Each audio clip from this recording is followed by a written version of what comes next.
আসসালামু আলাইকুম everyone, welcome back to my channel Meghla cooking world. আজকে আমি আপনাদের সাথে খুবই মজাদার একটি রেসিপি শেয়ার করব। সেটা হচ্ছে গরুর কলিজি ভুনা। তো গরুর কলিজি ভুনা খেতে যেমন সুস্বাদু, তৈরি করতেও কিন্তু মাশাআল্লাহ অনেক সহজ। তো এই যে দেখুন, আমি একটি প্যানে গরুর কলিজি এবং ফ্যাপসা গুর্দা সব কিছু ভালো করে ধুয়ে প্যানের মধ্যে দিয়েছি সিদ্ধ করার জন্য। এখন চুলাটা ধরিয়ে দিব। তো এই যে দেখুন, আলহামদুলিল্লাহ গরুর কলিজি, ফ্যাপসা গুর্দা সব কিছু একত্রে সিদ্ধ করা হয়ে গেছে। এখন এগুলো আমি একটি জালিতে নিয়ে খুব ভালো করে ধুয়ে পরিষ্কার করে নিব।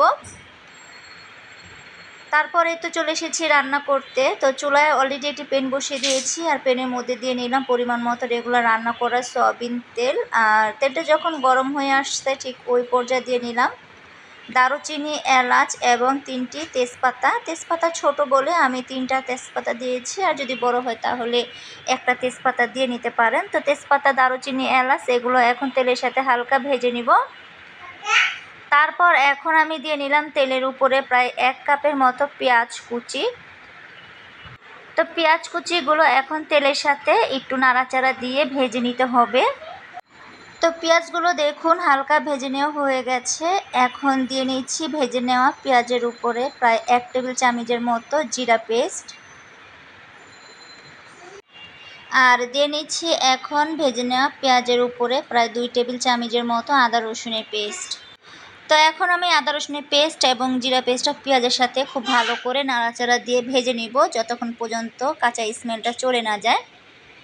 এখন মশলাটা যেন পুড়ে না যায় সেজন্য পরিমাণ মতো পানি দিয়ে নিলাম। তারপর দিয়ে নিলাম স্বাদ মতো লবণ, দিয়ে নিলাম এখন আধা টেবিল চামচ হলুদের গুঁড়ো, আর দিয়ে নিলাম এখন 1 টেবিল চামচ লাল মরিচের গুঁড়ো। আসলে কলিজি ভুনাটা একটু ঝাল ঝাল করব, সেজন্য লাল মরিচের গুঁড়োটা একটু বেশি করে দিয়ে নিলাম। এখন দিয়ে নিব আধা টেবিল চামচের মতো ধনে গুঁড়ো।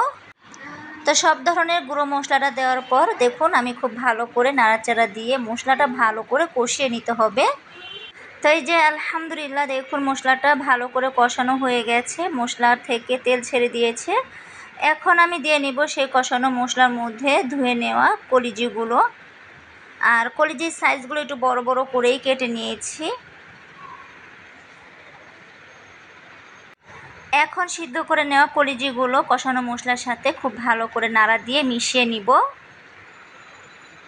আপনাদের কাছে আমার একটাই অনুরোধ, যারা এখনও আমার চ্যানেলটি সাবস্ক্রাইব করেননি তারা প্লিজ দয়া করে আমার চ্যানেলটি সাবস্ক্রাইব করে দিবেন এবং পাশে থাকা ছোট্ট বেল বাটনটি প্রেস করে রাখবেন। এতে করে দেখা যায় আমি যখনই কোনো নতুন ভিডিও আপলোড করব নোটিফিকেশন চলে যাবে সবার আগে আপনাদের কাছে, তখন আপনারা আপনাদের সময় এবং সুযোগ মতো বুঝে আমার পুরো ভিডিওটি দেখে নিতে পারবেন ইনশাল্লাহ। তো এই যে দেখুন কলিজিগুলো কষানোর জন্য আমি একটু পানি দিয়ে নিলাম পরিমাণ মতো। এখন ঢাকনা দিয়ে ঢেকে 5 মিনিটের মতো রান্না করে নিব।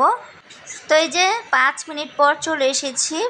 এখন আমি দিয়ে নিচ্ছি কষানো কলিজির উপরে একটি বড় দেখে আলু, আর আলুগুলো দেখুন আমি একটু কিউব করে কেটে নিয়েছি।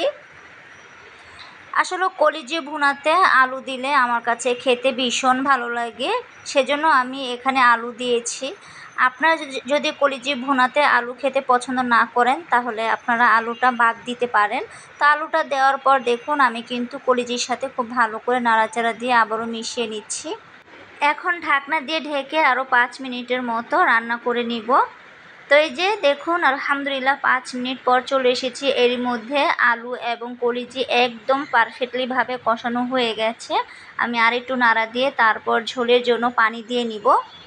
আমি কিন্তু কলিজি ভুনাতে আহামরি পানি দিব না, আমি কলিজি ভুনাগুলো একদম মাখা মাখা করে রান্না করব, সেজন্য আমি পানির পরিমাণটা একটু কমই দিয়ে নিলাম।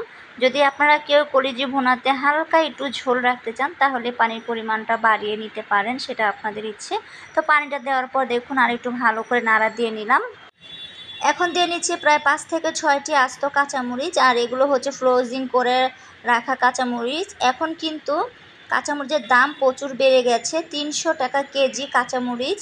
তো এই কাঁচামরিচগুলো আমি যখন কাঁচামরিচের দাম একদম কম ছিল তখন 2 থেকে আড়াই কেজির মতো কিনে আমি ডিপ ফ্রিজে ফ্রোজিং করেছিলাম। এখন আমি মাংস, খিচুড়ি, বিরিয়ানিতে এই ফ্রোজিং করা কাঁচামরিচগুলো ইউজ করে থাকি। তো এই যে দেখুন আলহামদুলিল্লাহ কলিজি ভুনা প্রায় রান্না করা হয়ে গেছে। তো আমি এখন কলিজি ভুনার উপরে দিয়ে নিলাম টেলে নেওয়া জিরা গুঁড়ো। তেলে নেওয়া জিরা গুঁড়োটা দেওয়ার পর দেখুন আমি এখন আর একটু ভালো করে নাড়া দিয়ে নিচ্ছি। এখন ঢাকনা দিয়ে আমি আরও 5 মিনিটের মতো রান্না করে নিব, যাতে করে তেলে নেওয়া জিরা গুঁড়োর ফ্লেভারটা না যায়। তো এই যে দেখুন আবারও 5 মিনিট পর এসেছি, আলহামদুলিল্লাহ। এরই মধ্যে কলিজি ভুনা রান্না করা হয়ে গেছে। এখন আরেকটু নাড়া দিয়ে একটি সার্ভিং প্লেটে আপনাদেরকে সার্ভ করে দেখাবো। তো এই যে দেখুন আলহামদুলিল্লাহ ঘরে থাকা বেসিক মশলা দিয়ে খুবই ঝটপট তৈরি করে ফেললাম গরুর কলিজি ভুনা। আমার আজকে এই গরুর কলিজি ভুনা রেসিপিটা আপনাদের কাছে কেমন লেগেছে, যদি ভালো লাগে অবশ্যই কমেন্ট করে জানাবেন।